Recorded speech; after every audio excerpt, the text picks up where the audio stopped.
Hello, everyone. Good morning, afternoon, evening, or whatever it is, wherever you are. Today, we're going to continue here at Vertex School with our Animate 2021. Today, I have TM with us, and he's going to be speaking of some things that a lot of us don't actually know a lot about. So be prepared for me to learn with you guys at the same exact time. So without further ado, TM, would you like to introduce yourself? Hello, everybody. This is TM. I'm from Malaysia. Currently a lead animator in Passion Republic. So in Passion Republic, we do a lot of outsourcing work. Fortunately enough, I get a chance to work on some AAA games as well. The reason one that I can talk about is Gears 5. That was like a few years back. But other than that, it's all private and confidential. The game industry is pretty secret, secretive, I would say. Yeah. Um, I've been teaching for around 7 years already. In my experience, teaching is my part-time job. I teach every weekend. It's just my hobby. I love to teach. I love to share, stuff with people. My passion about animations. I've been in this industry for around 10 years already. So the first 2 years I worked on commercials and some pre-rendered cinematics. And then later on, the whole company actually switched to game art only. So from there, we kind of have this mission, to bring the best quality of animations into the game, because back then the game is not as demanding as right now in terms of the quality. Right now, we look at Unreal 5, people were like, whoa. Yeah. But back then, we just want to make it, as good as possible, as good as like a pre-rendered cinematic. Because back then when I was younger, every time when I look at those pre-rendered cinematics, I thought the game would look like that. Right. But every single time when I got the game, I pay money and buy the game, but it always failed the expectations, right? Right. So then we quickly jump into the game industry and we never really look back. Yeah. I'm a husband. I'm a father as well. I have a 2 years old kid. Currently, we are enjoying we are enjoying working from home. To be honest, I've no idea. I've never really thought about it that we can work from home. But the best thing is that I can stay with my families 24 hours. Yeah. is a good experience. But still, I encourage people to stay more at home in this critical situations. Hope everything goes better. Yeah, we could absolutely use that, right? So, you spoke that you were from Malaysia, and I don't know much about the industry over there. You said that your company mostly does outsourcing for video games. Can you tell me a little bit about how the industry works there as far as outsourcing versus gaming studios themselves, or film studios, or commercials, or otherwise? Like, what is the industry really like there in your area? Well, I would say Malaysian industry, we are just starting to grow a little bit more. Mainly working on outsourcing. We do not have much game studio here, probably 5, 6. But then a lot of our counterparts sees the opportunity here, to send their work to Malaysia, because I guess probably people here in Malaysia can speak different kind of languages. Me myself, I speak 4 languages. English is not my first one. English is actually my third language. So I think because of that, is easier to work with, and most importantly, Malaysia people can work on something cool as well. Yeah. The Malaysian industry when I first started is not, I wouldn't say is doing quite well, especially when you tell your parents that you are going into this like games or movie industry. They're like, whoa. Right. They're probably want us to be like a lawyer or I don't know, scientist. But I'm fortunate enough to have my parents to support me to do whatever I like to do, and because of that, I kind of enjoy, even though we are in a tough time in earlier, like few years back. But then slowly the industry is growing, bigger and bigger. We have more school coming in. We have a small studio to work on some mobile games, but we work on some TV series as well. Yeah. Not too much of a IP creation in terms of gaming, but that is what we want to do as well in the future. But mainly outsourcing is something that we could learn. Me myself, I learned so much from outsourcing. Being in an outsourcing studio, we work with different type of developer from different country, knowing different style of animations, the timing, the weight, the workflow, and how people work and get things done from scratch. Yeah. Yeah.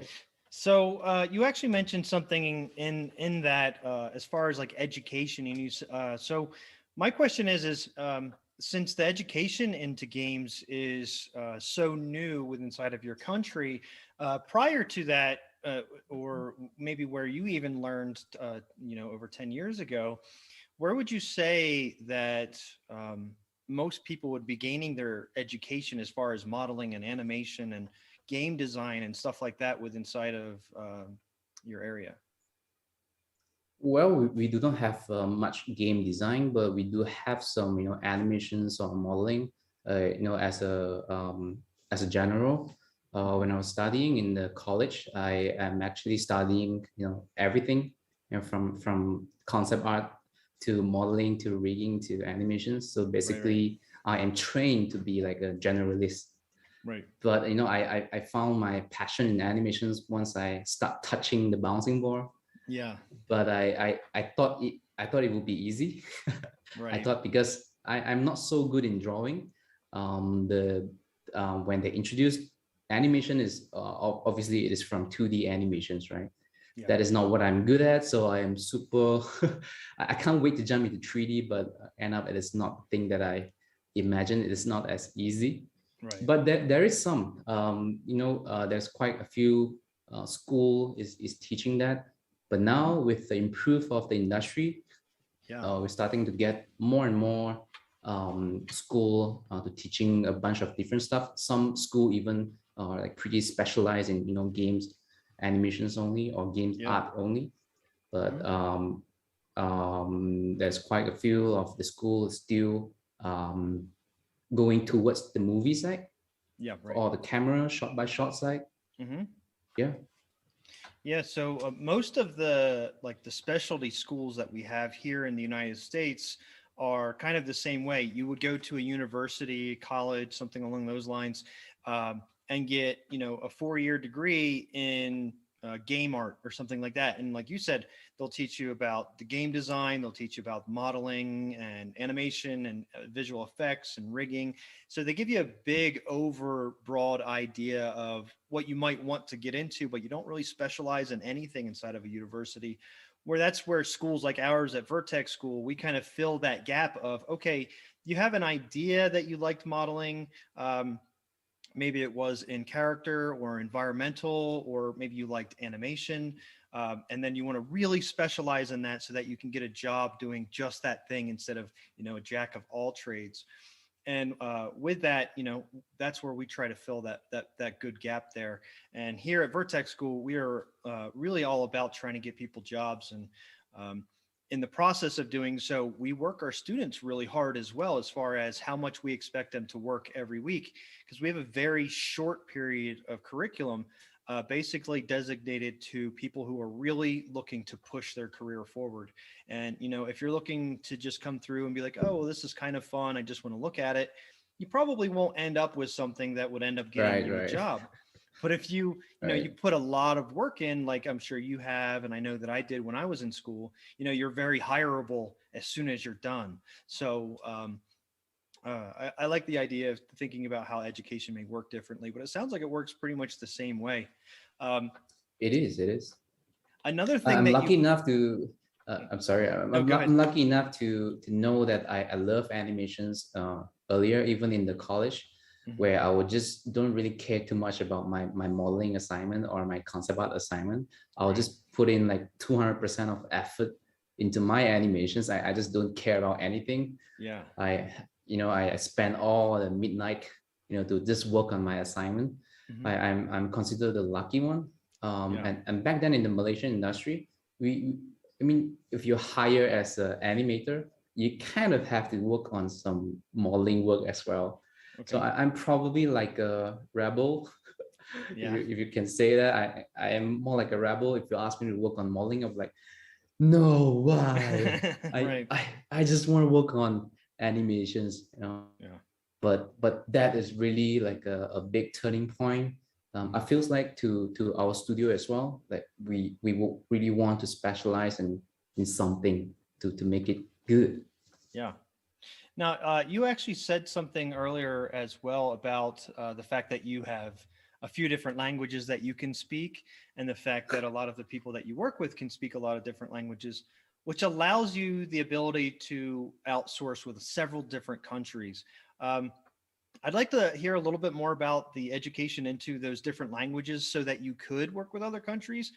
Here in the United Right. States, we take learning other languages at a very low level of what we find important here. Now, yes, we do have several people, that go and learn other languages on their own, or they specialize in linguistics or whatever else. But for the most part, we don't really push learning other languages. I mean, we're surrounded by two other countries that speak two different languages from us, one of which has a lot of immigrants into our country, and we still don't even push to learn their language. Um, so it's not something that you see a lot of. And then what you end up with is animators who might be able to speak two languages, who then become really, really sought after here in the United States because they're like, oh, well, we work with an outsourcing studio. Do you happen to speak whatever language it is that they use? Do you happen to speak Chinese? Do you happen to speak this or that or the other thing? And it's like, oh, wow, you do. Great. Now you're going to be our like connection to this studio, so that you guys can communicate better. They do speak English, but it would just Right. be easier, if you could speak their language at the same time, if it needs to be mixed. So those positions actually become really important to studios here because we don't have a way of communicating because we don't educate ourselves to. So if you would like to speak a little bit about how your country handles that level of education, and is that generally for job related issues, or is it more just the way that the culture works there, and how does that work for outsourcing? Well, to be honest, in the Malaysian industry, I'm talking about this CG industry in Malaysia. We usually use English. English is still our main language Okay. for the job wise. But as a Malaysian myself, because I'm Chinese, we actually have three big racial in Malaysia. So we are kind of we every single racial can speak different type of languages. Hmm. So me being a Chinese in Malaysia, I can speak Chinese, English, and also the country language, which is Malay. Hmm. So, but then we don't really use it in our job, actually. But Interesting. I'm just lucky that I'm born and I speak, Chinese with my mom. I speak Cantonese with my mom. Hmm. In the secondary school, we speak Mandarin, and then when it comes to college, I'm actually not so good in English as well. I'm so fortunate to meet this boss, my current boss. He Hmm. actually gave me a tuition, in English during weekend. Yeah. That was right before I started teaching. My English was so bad that I couldn't communicate with a client. That kind of served as a blocker for my career, actually, Hmm. because when we started, outsourcing, we worked with some of the Canada studio. They actually sent two or three of their artists to be in our studio, to base in our studio, and literally just sit beside me. Right. I was freaking out like crazy. Yeah. I was freaking out because I can't communicate with them. Right. But before that, we did a lot of homework. We did a lot of tuition. Hmm. We try to improve our English, Yeah. but it's not enough. It's just not enough. So I started teaching, and whatever you hear right now is all from the teaching, Oh, wow. because when when we are teaching, we actually teach quite some international students as well. I Hmm. couldn't use Mandarin all the time, so I have to force myself to explain or to express things that in my head, especially those, animation terms, right? Yeah, yeah, Yeah. absolutely.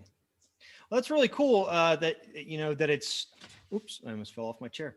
That it's so ingrained in both your culture in order to work outside, and then also into your industry. And it's really cool to hear that you weren't awfully great at it about 8 years ago before you started teaching about 7 years ago. So Yeah. just knowing that you've put in all that effort and the fact that it's actually helping your career there.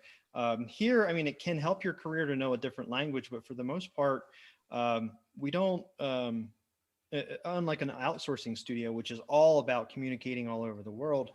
Here I just don't see that it's made as important. And I think another reason for that is the American idea of, well, everybody's learning English anyway, so why should we learn their languages, which is a bullheaded thing to think. But I really love hearing about that, because it's not something that we generally have to deal with too much here. So when it comes to the different languages and getting a job in one of these places, uh, how does recruitment really work in your industry there? You mean in terms of languages? Well, in terms of really anything, but does like language go make a major part? You had mentioned that it could hurt your career a little bit if you didn't know one language or the other. Do you find that like what kind of skill sets and how does recruitment generally work in your country? Right, because like I mentioned, we have three big racial in Malaysia, but English is the one that we communicate the Hmm. most, or maybe Malay. Yeah. So and also in our industry, in Malaysia, we use English as our main. So Okay. obviously, if you know more about, if you can speak better English, that will be good for your career. Hmm. Because knowing that if you are applying to an outsourcing company, you have to speak with the client, right? Or at least you have to understand the brief or the feedback from the client. Yeah. If you are working in a smaller studio where you don't need to work very closely with the client, then and it is still okay, I would say.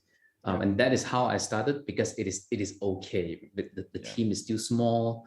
We don't need to talk to the client directly, so Hmm. it is still fine. People can still translate the brief to you all. But generally, I wouldn't say it is a big impact. If you know that language, at least you can communicate. That is more than enough. Cool. Right? My next question would be based around more of the lifestyle of an artist there. And then actually, let's go back to hiring there for one more second. You had mentioned for a moment that you worked with a company that ended up sending someone to your studio that you ended up sitting right next to and working with. Now, I've heard of this before, and I've seen a lot of jobs actually pop up saying, hey, we have a job opening for an English speaker in China, in Malaysia, or wherever else. Um, and my question to you is, do you find that most outsourcing studios bring in external place from external places like Europe and the United States or otherwise in order to be some kind of liaison or as an extra animation help, internal feedback systems? Like, how does that generally work at the studios there? Do you generally have someone from another country working there? No, I would say no. That is just, I would say, just one of the experience. I think Okay. that's the only one. I think that's the only one. Um, but generally, we discuss through virtual call like this, Hmm. and we have frequent feedback, Hmm. and obviously in English. Even though we are working with some Japanese developer, Yeah. we have our translator, and they got their translator as well. Hmm. Yeah, I would say no. In fact, I'm lucky enough to have the chance to work overseas, Yeah. to train like 2 weeks. We sometimes we send our teammates to Japan to sit into the studio and learn from them. Hmm. In fact, we have that kind of opportunity instead of the client flying over to Malaysia. I Hmm. mean, we do have client flying to Malaysia just to visit, Yeah. just just to visit and just to understand us more. But in terms of working, we use email, virtual call. Yeah. Yeah. Okay. Another thing that you had mentioned earlier, and this is changing subjects on us now, that you're not a great 2D artist. And now this is actually one of the showstoppers a lot of the times for new students or prospective students.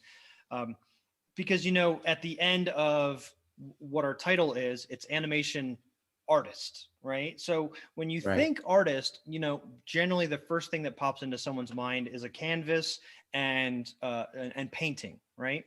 But I grew up and I went through school as an engineer, and I actually was a computer engineer for a long period of time, and then I ended up finding animation later in life. But I was never a big artist. When I was younger, I might do coloring books and I did some drawings and stuff like that. But then once I got into like high school, things like girls and sports became more important to me at that time because I wasn't looking to go toward art as a career. So I wasn't, you know, practicing my art or anything. So I also do not have great 2D skills. So, and a lot of the times I'll be talking to a student and they say, "Oh man, I just love the idea of animation. I'd love to be able to do some animation, um, but I don't have the drawing skill." Like, well, I mean, are you looking to go work at a 2D studio, anime? Are you looking for something like that? Or are you looking for, you know, a 3D animation job? Um, so I hear a lot of the times, you know, people are afraid to get into it because they feel as though you needed to be a great 2D artist to begin with. And while there are plenty of animators out there who are amazing 2D artists as well, more chances than not, I'm finding that most of the professional animators I know are not great 2D artists. Um, and now I usually will, I have a book here in my hand, and it's something that I actually keep on hand. It was like literally right over here when you mentioned drawing. Are you And gonna it's show us literally, your sketches? no, I am not going to show you my sketches. It'll just be like a circle with a line coming out of it for a body. Okay, that's what I But do. um, this is a really great little book, and it's called Simplified Drawing for Planning Animation, and it's by Wayne Gilbert. It's a great little book to help you on figuring out, like, you don't have to have an amazing drawing. It can be a stick figure, but it can help you like learn, well, even if it's a stick figure, can you show that you're Right. pushing against the wall or something like that? And you can see the body's just made of boxes and a couple of straight lines. Erase those, you know, the box lines inside the body, and the next thing you know, you've got like a body leaning up against the wall. So I find this really, really valuable to me every now and again when I feel like I need to do something, like a storyboard or something like that for my director or otherwise. It's fun to see how little you have to be able to draw in order to be able to communicate motion that you're Right. looking to try to do. It can be, like I just mentioned, a circle as a head, a line as a body, and then you can draw like one arm and one leg off of it just to show the arc of motion that you're thinking about. And that can be enough. Now, some studios may ask for Right. more or otherwise, but like here's another really great example from this page. At the top of it is it's pretty much a stick figure, and the head is kind of just elongated. The body is two lines. Each arm is one line with a circle on the end of it, but it can communicate really, really well. Like you can tell which way that they're looking. You can tell how they're raising their arms and what they're doing.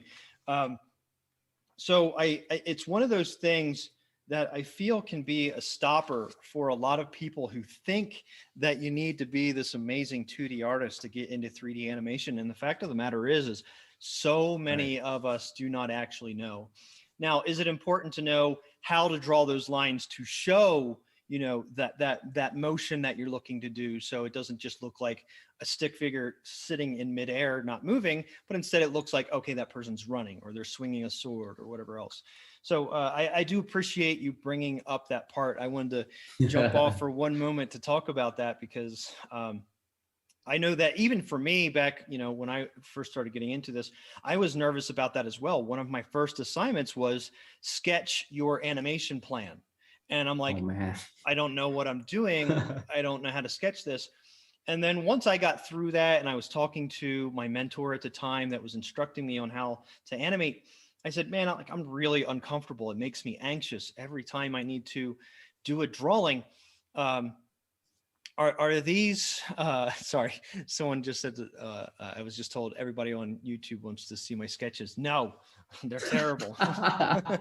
No, all of mine are actually digital, and I'd have to set up a presentation for it to pop up and all that stuff. But anyways, I find those things to be really interesting because it feels like a major a door that people feel as though is keeping them out of the industry, and it's really, really not. Obviously, you're doing well in the industry. I'm doing well in the industry, and we're not great 2D artists. So I did want to Right, just right, touch. exactly.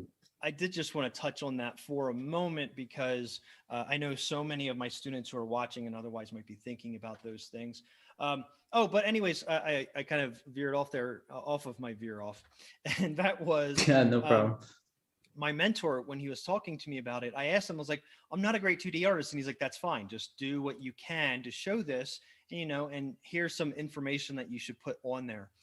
And what I ended up finding out that it wasn't so much about like the drawing itself, and it wasn't about actually even the plan that I wanted to do, but it was to get me thinking about the animation that I wanted and then start thinking about those motions, and can I convey them in as little as possible onto a piece of paper, or a digital piece of paper, to go, this is my idea. And then you go, instead of spending an entire day blocking out an animation saying, hey, do you like this? And they go, no, let's try something else.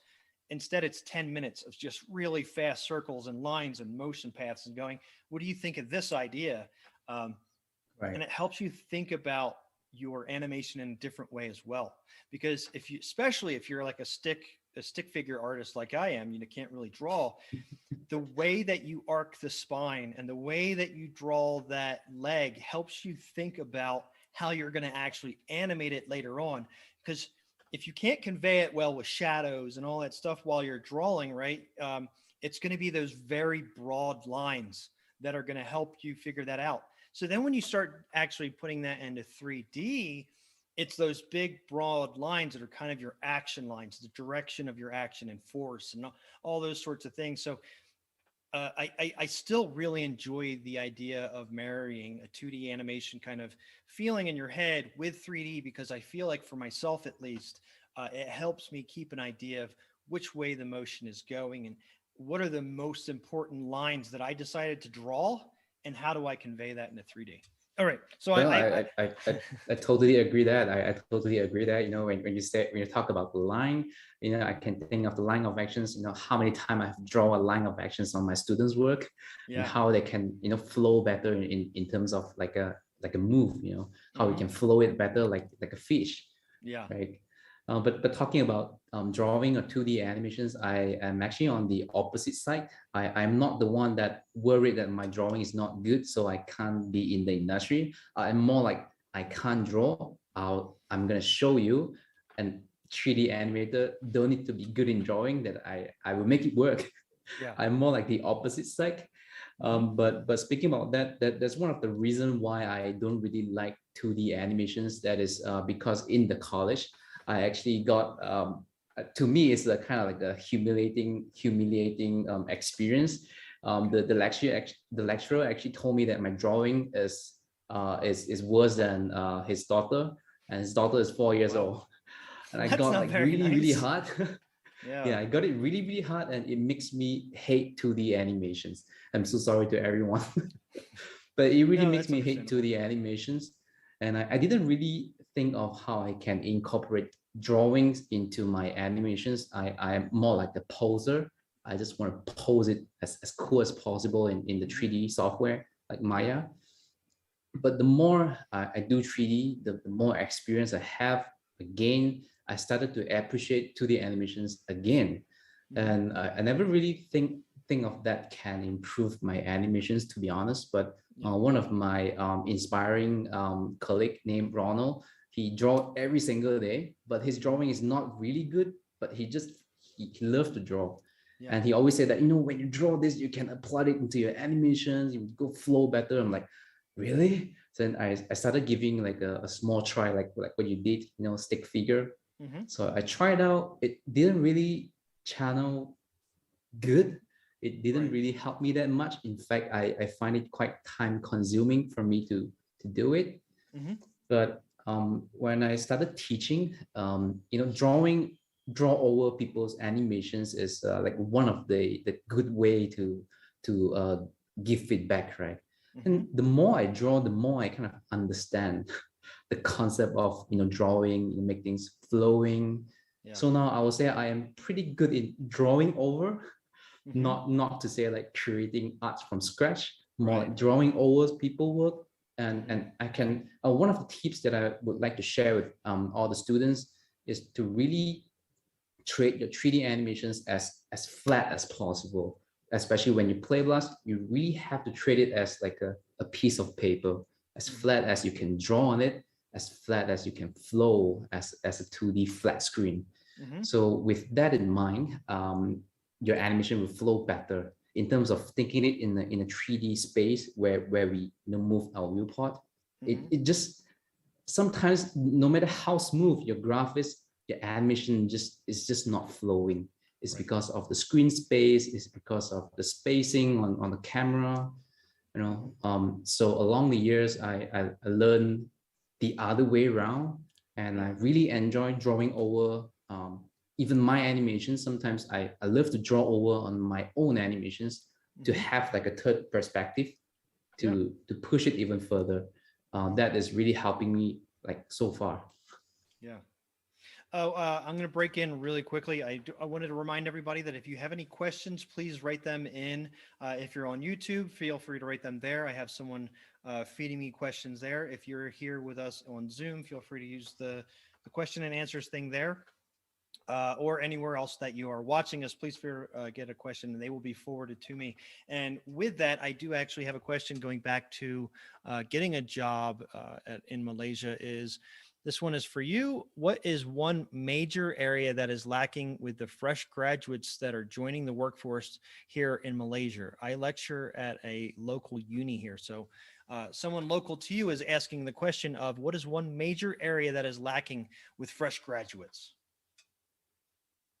I would not say skill, but more on the attitude and also the communications.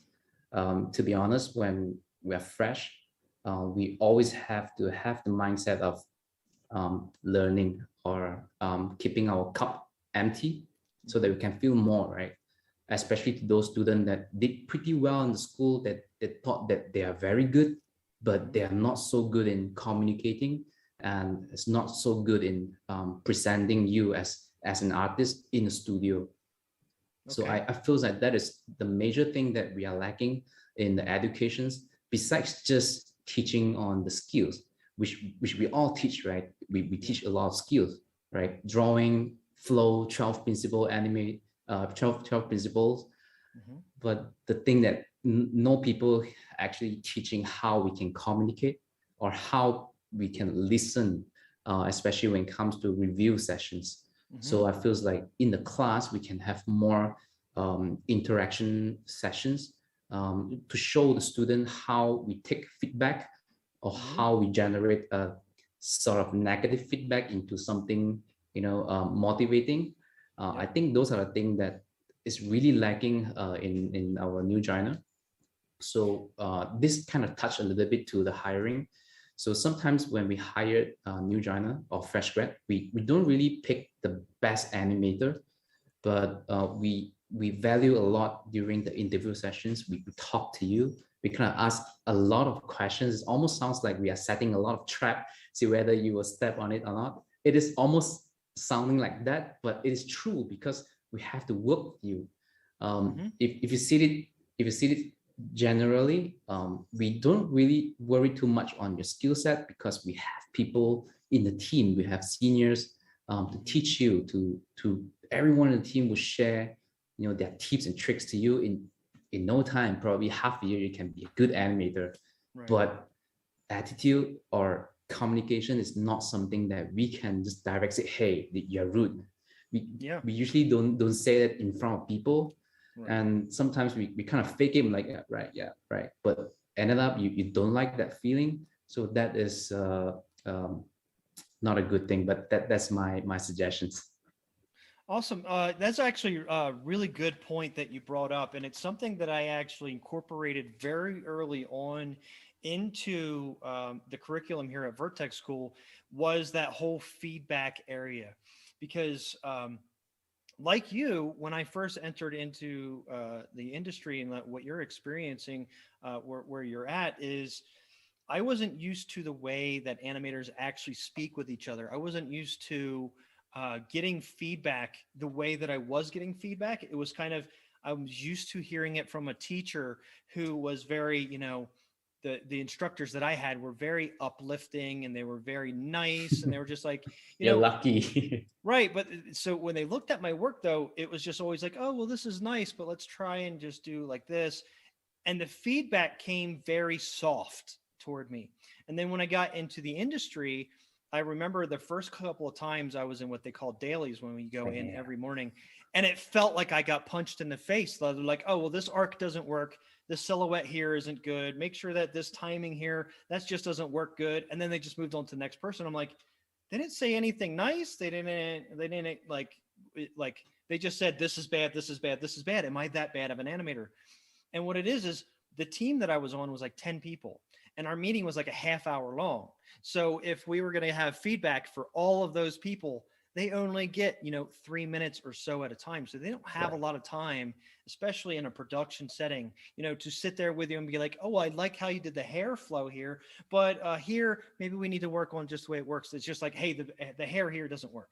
Um, so it's something that I actually have us do right away from the very start on your very first assignment at Vertex School. Is I have everyone give each other feedback, and then they also, Oh, that's nice. obviously are getting feedback, because that's another big part of the job. If you can't help the guy next to you, you're never going to be able to improve, right? You'll stay at that junior animator level if you're not helping others, because every time you move up a level, there's a level beneath you that you're supposed to be helping, right? So if you're a junior animator, now you're an animator, you're expected to help those junior animators level themselves up to get to be, full-time animators. And then, then there's senior animators, and then they might have a few animators underneath of them that they're supposed to be helping. So it really comes down to, you have to be able to give feedback. You have to be able to receive feedback. Um, and another really important thing, especially because we are all artists, and art is very subjective. So, what you like might not be the same thing as what someone else likes. And this is what becomes really important once you get in studio, because I've actually seen people get fired for this, and I've seen people have screaming arguments about opinion. And, do you like red or do you like blue? No one's right there, right? But if the person that says I like red is the boss, and the person that says I like blue is the employee, you better start making red, because that's what you're being paid to do, right? And being upset, and especially with artists, we get so attached to our art as we create it. That's why so many people who are artists end up getting imposter syndrome and things like that, because they're always told they have to change their own art. The thing is try not to get married to your piece of animation of thinking like, oh wow, this is exactly what I want, or this is exactly how it should be, and thinking that what your thought processes into that are the ultimate end goal for that process.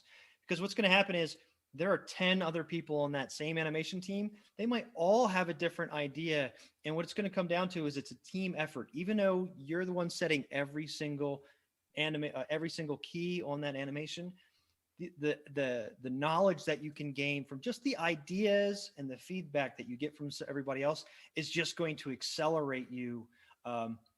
Which, where I'm at right now, I feel sometimes stifled by not getting that feedback. So I end up having to reach out to my friends, and I reach out to some of the other mentors and things along those lines, because it's like, man, I need that now. Now that I've been doing it for so long, I can't do an animation without having someone else look at it and tell me what they don't like, because I'm just so used to that type of feedback to make my stuff better. So it's a really, as you're mentioning, it's a really important skill to be able to communicate in a very positive way about someone's work, but also being able to critique it. And then even more importantly than that, when you're first starting, is receiving that feedback and realizing they're not attacking you. They're not telling you your work is bad. They're just trying to help you improve it so that it becomes more beneficial to the company. So I Right. greatly appreciate you responding in that way, because It is something I personally have seen a lot of as well, and feel as though we need to um, remind our artists that it's not their art that they're creating if they're working for someone else. It is art for someone else. Now, if you're sitting at home and just making stuff for yourself and your own little short stories and putting those on the internet, great, go ahead and do it. But when it's for somebody else, you need to make sure that you're creating with the thing that is that they want, and you need to kind of remove your own what's the word I'm looking for here? Your own ego from it sometimes. And Right. I've seen that ego hurt people. Um, you know, having a little bit of humility, it goes a really long way as an artist. Yeah, to be very honest, I really feel like communications is just is kind of like a starting point of your career. It would Mm-hmm. drive you, really far if you can get it right. Mm-hmm. Because when you talk about communications, you can't actually control people. You can't control what your superior will talk to you. The Mm-hmm. superior might be harsh to you, but the thing is that how it goes into your ear, like how you turn those harsh into a motivated one, or Yeah. if you really feels like it is so rude, then maybe it's about time to talk to the superior, like what do you mean, do you really don't like me? Right. To really find it out, so that you can have a peace of mind when you're animating, right? and Mm-hmm. and the more you take this, the more you venture and break down what people says, and it really can push your work further, because every single time when you need help, you dare to ask people. It's not like you have a trauma in showing your work to the people, and that is not what you want, right? As an artist, especially a teamwork, especially working in the a game industry, Mm-hmm. or maybe even the movies or the commercials, we really want to communicate as clear as possible. Yeah, absolutely. We actually have a little bit more of a broad question that came in. I know that I see this question almost every single time that I open questions up to people that are looking to learn animation. And that question is there a difference between film animation and game animation? There's quite a big difference. Hmm. Well, to make it more specific, a film animation is more on, you are animating on one camera. Like I mentioned just now, you have to treat it like a flat screen, because it projects to the cinema, right? The Hmm. screen there, it is flat. But in games is different. You have some player that once, I mean, we all do that, right? Once you kill someone, you go in front and you will turn and look at them, and probably you shoot them a few more times. That is like 3D, right? Hmm. So we have to make sure every single angle, I mean, obviously probably not the lower one, but at least the 180 angle, you have to take care and make sure that looks good. And it is not easy, because you can't just like draw on this angle to make it look powerful. Right. But still, we do have a gameplay camera, right? That Hmm. it's probably 60 or 70% of the time that we are seeing, Yep. for example, a third person. So we are seeing the back. So at least the priority, we set it to the back camera. The back Hmm. camera has to look good. Yeah. So besides that, the challenge is that once the camera on the back is looking good, what about the front, or what about the left? Hmm. So those are the things that we can't cheat. To Yeah. say we can't cheat, I mean, I'm not saying cheating is wrong, but we can't cheat in games, because player can just go around. Hmm. So that is a big difference. And besides the camera, frame rate is a big thing as well. Animating 24 frames per second and 60 frames per second is a whole new world, because you have so many frames that you have to take care in a second, Hmm. right? So normally in 24 frames per second, you can actually do frame by frame, right? To make sure every single drawing is looking good. But in 60 frames per second, you're going to cry if you were to do so. So you, Right. you can't you can't cheat that much. Like for example, like holding an object, throwing out, you can cheat like one frame, you can switch to another object. Thought like no one will notice that. But in games, you can't do that, because when you put this in engine, the engine will actually calculate the decimal point, so that it goes like that. So just Exactly. just doesn't work that way. Yeah, that's the big difference. Yeah. So the really important thing that you had mentioned in the beginning of this was animating to the screen, and what that really means is If this was the screen that somebody was watching and it was right here, the only thing I'd have to worry about animating would be my mouth, because that's the Yeah, only thing that they can see. So my arms could be doing this outside of camera and nobody knows, because all they see is my mouth. Now, in games, you did mention, yes, we have a game camera that might be a three-quarter view from behind and like a third-person view. And primarily, we want to say, okay, we have to make sure that that looks really good. But in games, especially a multiplayer game more than anything else, is someone can walk around your character from any view. Some games you can jump over the other character, slide under the other character. So now your animation has to look good from 360 degrees of every plane of angles. So now you have to be able to, your arc doesn't have to read just well right here, but when you look at it from the side, does it arc nicely this way, right? yeah, exactly. That is, I think that one there might be probably one of the biggest differences, because the art of animation, there's actually no difference, right? Weight is still going to be the same thing. Timing is still going to be the same thing. Your cues and your framing and just all of that will all be the same, except that in games, you have to be able to see everything from a 360-degree view. Now, another big thing that I didn't hear you mention is that in games, we also animate in states. Instead of having a scene where your character walks in, talks to somebody, and walks out, that's actually one animation. If that was one shot, that's one animation.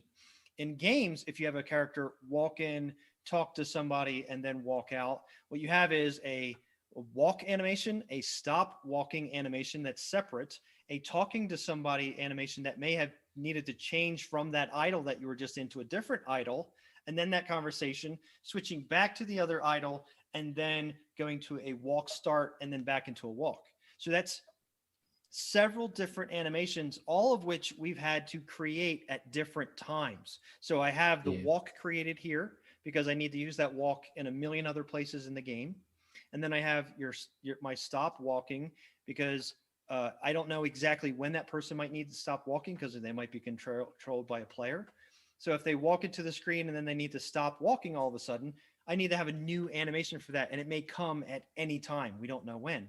So then we run into other things like blends. You don't really have right. blending inside of a film. You have blending inside of a game. So not only do you have to create these two different animations, but when they're actually used together, they don't just line up like this. They actually line up like this, where one of them plays a little bit and the other one plays a little bit combined at the same exact time, which is what they call an animation blend. In film, you don't have that because you're just creating an animation special for a particular scene. So a lot of people like to think like, oh, the holy grail of animation is, working in film and things along those lines. But what it comes down to is games are actually harder to do in my mind. As a game animator, I think it's a little bit harder to do. We're also generally given less time to create per Right. animation and per asset than a film studio may give an animator to create. Some of the really profound things you can see is behind the scenes of like a Disney or a Pixar animator, and finding out, whoa, what did you make inside of this movie? And they go, oh, I had 4 seconds in this one scene throughout the entire movie. Another person might say, oh, I have 1 minute of animation over the last 5 years. It's like, Right. okay, I'm creating, at the very least 1 second of animation every single week. So every year I'm creating, another whole minute at least. So it just really depends on the studio and all that sort of thing. But Yeah. the art of animation is identical. The tech of the animation is slightly different. Yeah. So, Since you're talking about the state machine thing, mhm. we actually fall in a trap because we are coming from a cinematic background. So we always want things to look beautiful. So when we first started working on games animations, we kind of make everything too perfect. And because we are a outsourcing company, we do not have the chance to put the animations into the engine and really have a look. So we've been doing that for a few years, and every single time when we are reviewing all the animation works internally, we thought that no, here you need to have a better arcs and whatnot. Mhm. I mean, we kind of fall in this trap. because the client kind of like cut that away. We thought, Right. why you cut our animation away? Yeah. But then later on, when we involve more and more into the gaming progress, the client sometimes will send us some engine, then we can put our animation in there, and we can really see why they cut it away and how we judge the animations.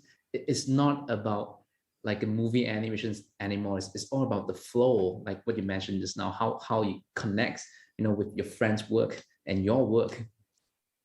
Yeah, absolutely. Thank you for that. Um, we have another question here from a Ronald. How do you manage your day job, teaching and taking care of your family all at the same time?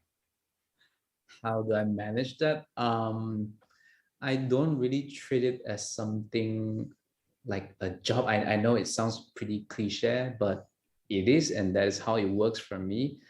If I mean it is still a job. I totally understand that. But me as a person, I have the responsibility to um, do something that I like, right? If that is the thing that I like, I don't mind, right, doing it, especially teaching. Teaching is kind of like my hobby. Yeah. So I find it like it is like a win-win situations to me. Animation is what I love.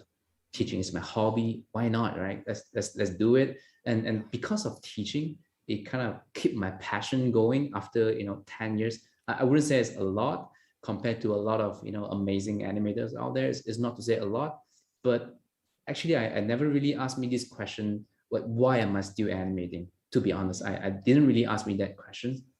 But now when I think about it, it is all because of the passion.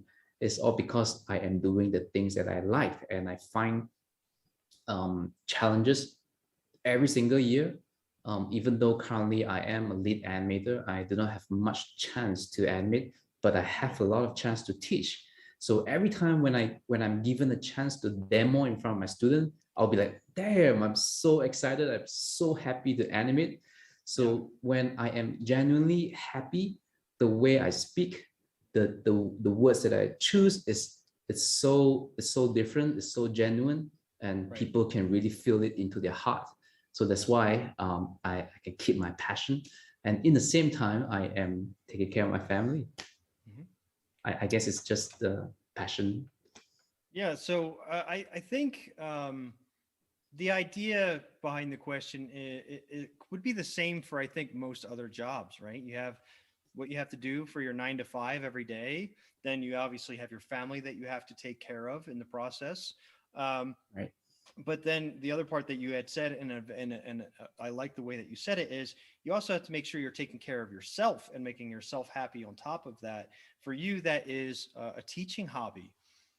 For me, I was in production for a lot of years, and I needed something else at the time, which was I needed to be able to teach. Now, I have a whole backstory into that, which I could spend an hour speaking about on itself. Um, but right now, I'm the polar opposite of you. Is my day job is teaching, and I teach all day, every day about animation. And then in the evenings, I actually am going out and getting contracts and doing production work. And that's because I need that in order to be the animator that I want to be and be the happy person that I want to be. Is I need to still be able to create things. I still need to be able to release that inner me in that way, Right. because when I'm doing it for students, it's a whole different thing. I'm not taking it to the level that I'd like to take it, or I'm doing just one thing, like I'm just doing this with a hand as like an exercise or something. That's not getting my creative juices out. I need to do something really much bigger. So I do appreciate you saying that, but um, I've heard this conversation actually a few times, and I like to just think of it as another job. Yes, I love the job, but it's my day is going to be scheduled the same exact way a bus driver's is going to be, or a waiter, or a lawyer, or anything else. There's work. There's the absolute need to take care of your family, and then the absolute need to take care of yourself.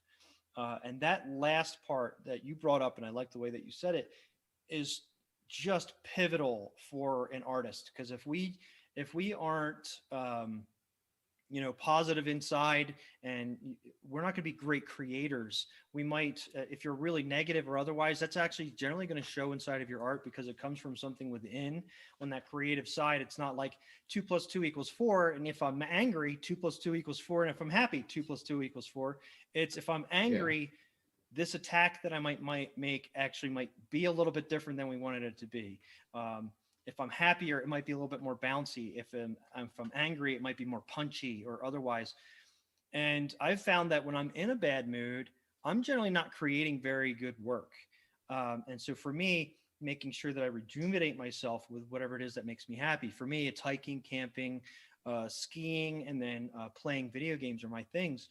And if I was to go, say, a week without any of those things, I would be pretty useless at work personally. I don't know how that is for everybody else, but if I go a week without, getting my stress relief, without getting my needs out, my work just isn't as good. So it's a really good point that you brought up there, is just making sure that you're also keeping yourself happy. And for you, that's teaching, which is awesome, because we get to take Right. advantage of that here at Vertex School, because you like it so much.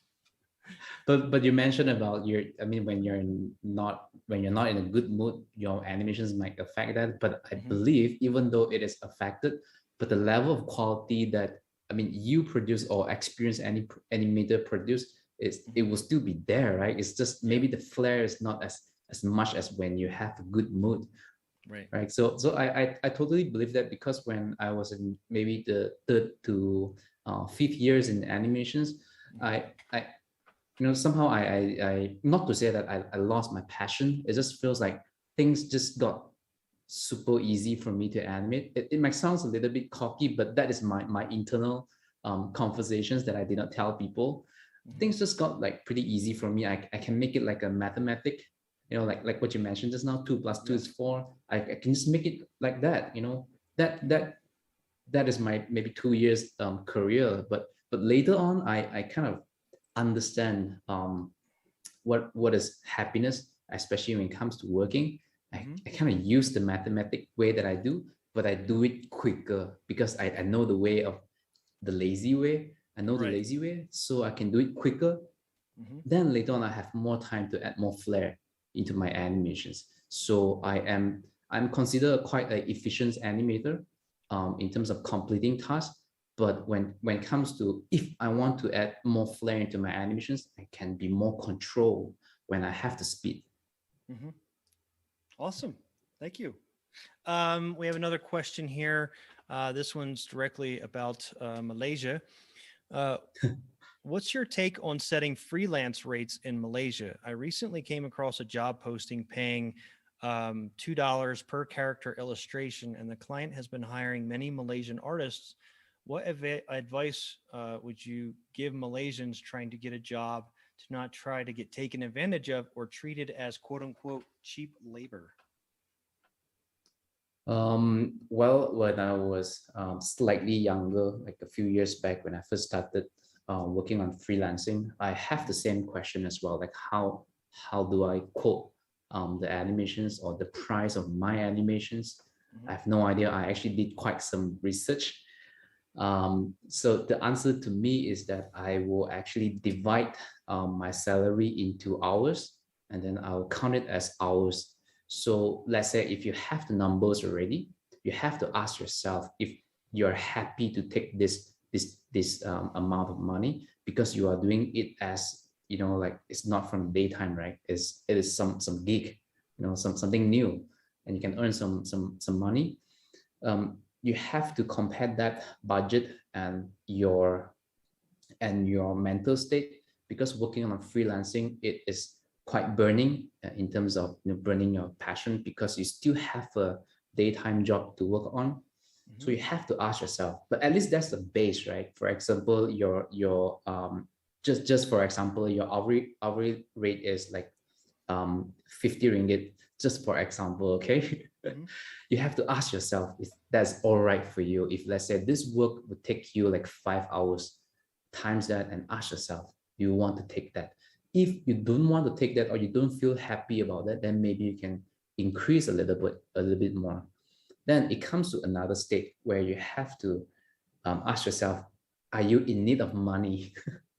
Right. You have to ask yourself that equals to your happiness, right? Right. Maybe Yeah, probably absolutely. when you're younger, you might not have your own family, you are staying alone, and all is fine. I can, I just want more exposure. I want to experience different type of animations, working with different type of people.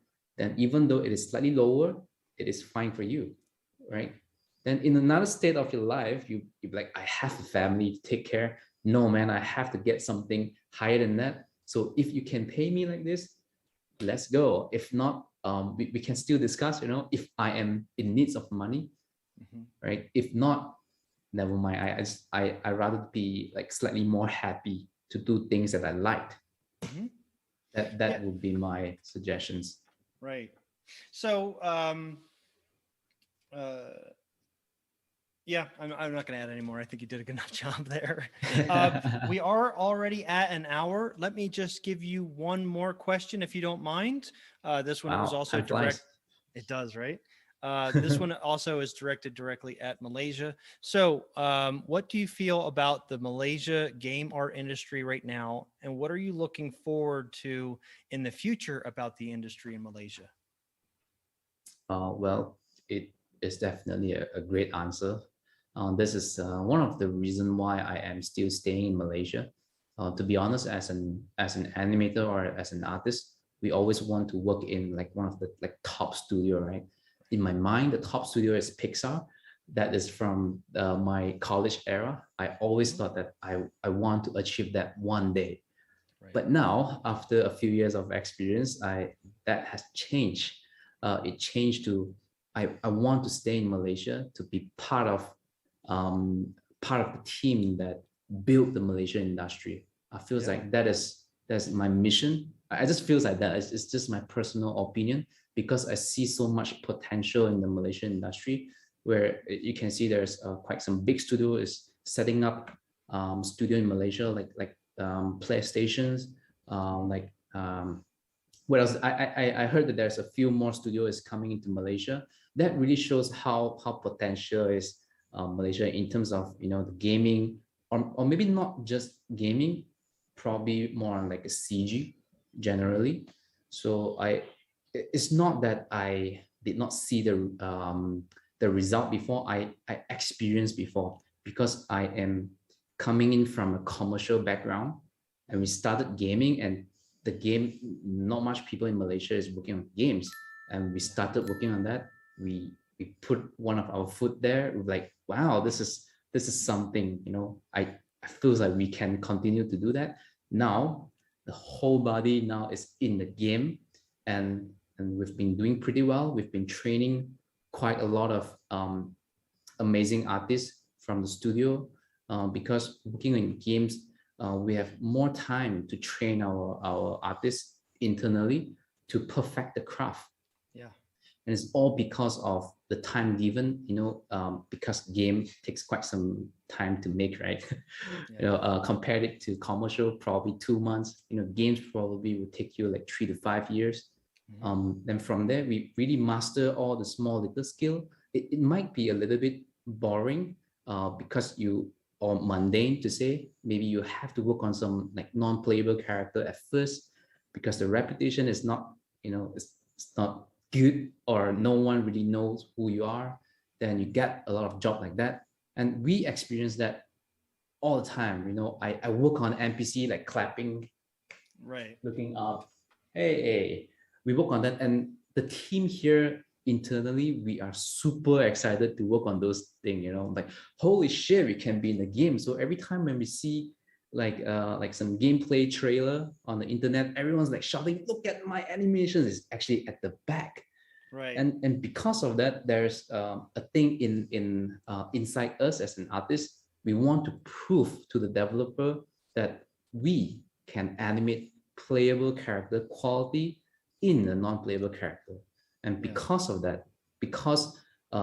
that mindset, now we got more variety. I wouldn't say all of the playable character, but we got Right. more variety, not just in Mhm. human, probably creatures, right? The non-playable creatures is not easy to animate, Right. to be honest. But now it comes to the playable creatures or playable huge character. Mhm. And yeah, those are just because of the love of animations, and also maybe we just want to prove something. We always want to prove something. I feels like, at least that's me. I always want to prove something to people that, I can animate. I can animate. Give us more opportunity. Yeah. That is how it works in Malaysian industry. We want more, right? And we love to do all this thing, and that is the potential I see in Malaysia, and it has been growing pretty good, I would say. That's great, man. Thank you. Yeah, it's funny you did mention, and this doesn't really answer the question or anything, but you had mentioned when I started, I had one dream, and now that you've been in it for a while, your dream has now changed. And I would say I was the same exact way. The school that I went to was actually directed more toward film, so my training was more in the film direction of animation. Um, and then when I ended up getting my first offers, even by like through that time of just training, when I got done, I didn't know quite yet if I wanted to be in film or games. Games was like my real passion is behind games. But film, as you had said at that time, 15 years ago, film is where the real 3D animation was happening. Um, and like you, it was, oh, I want to go work at Pixar. Oh gosh, I want to work at Disney, something along those lines. And now, and then once I graduated, I decided to go into games instead. I actually had a really great offer in film, and I decided I wanted to go games instead. And now that I've been in for a while, it was always okay. I want to go work at Valve, and then I want to go work at Blizzard, and I want to work at one of the EA studios and one of the Ubisoft studios. All the big names, the ones that you would see in big spotlights, kind of stuff. That was my dream. And then as I continued, I started really being intrigued by indie studios, which was being able to have more creative freedom on an indie studio or something along those lines, because you may be one of three instead of one of 20 or 60 even or more. Right. So instead of just being a cog in the wheel, I feel like I had more creative freedom there. And then after a couple of things had happened to me in the industry and seeing, students struggling to get into the industry and like that, my then goal became different again, and it was I need to help people get into the industry. I need to take what knowledge that they have and just add to it and tweak it to a way that will help them get into the industry. So my goal is always changing, and what I look forward to in animation and in the world of animation changes almost every year. When there's bad news in the industry, something happened at a studio, you start thinking, okay, well, I really want to work on making sure that everyone is welcome in the industry. And then the next year, it might be VR just came out, and then it's like, oh, I want to work on something, and I want that side of the industry to expand, because VR isn't just for games; it's for educational purposes, as far as doctors and mechanics Mhm. and all these different things. So I appreciate you mentioning the fact that your outlook and what you want for your industry, especially in Malaysia, has changed over time. Because I greatly appreciate that. A lot of people think I'm always going to want to do this one particular thing, but life experiences are going to change what it is that you think that you're going to want out of Yeah, something. So, yeah, very cool. yeah. Thank you. But that We, doesn't mean that I still have my dream. yeah, I still that's want to work there if there is a chance, right? But I yeah, have a absolutely. mission. I feel like I have a mission here. Hmm. Maybe it's just me myself. I have a mission here. I feel like I have that opportunity to contribute back, and Yeah. I'd love to take this opportunity. Maybe one day when I'm done with it, I can go and follow my dreams. Yeah, absolutely.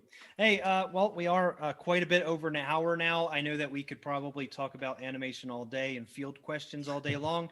But Yeah. is there any last thoughts that you'd like to share, or do you think we've shared enough today? Maybe I can just give some suggestions to people who just started in the animations. Just now I did mention about communications. Obviously that is one of the important point.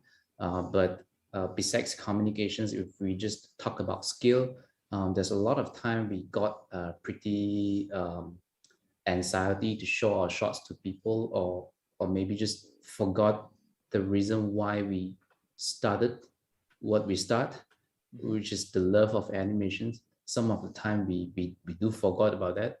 And some of the time we just want it to be good so badly, and we go into a different route sometimes. So my suggestion is that we let's keep it simple. If it is not good, and show it to people as well. You don't need to make things good only you show to people, right? Sometimes people value progress more than result. And if if our aim is to have a good progress instead of a good result, we can be more happy. As an artist, that's kind of like my quote, be happy. It is not easy at all to be happy, especially when you have a job, right? Imagine if the job is something that you're happy to work on. Because the job takes you like probably one third of your life, right? Yeah, imagine that. It's powerful. Oh, I can't hear you then. You're muted.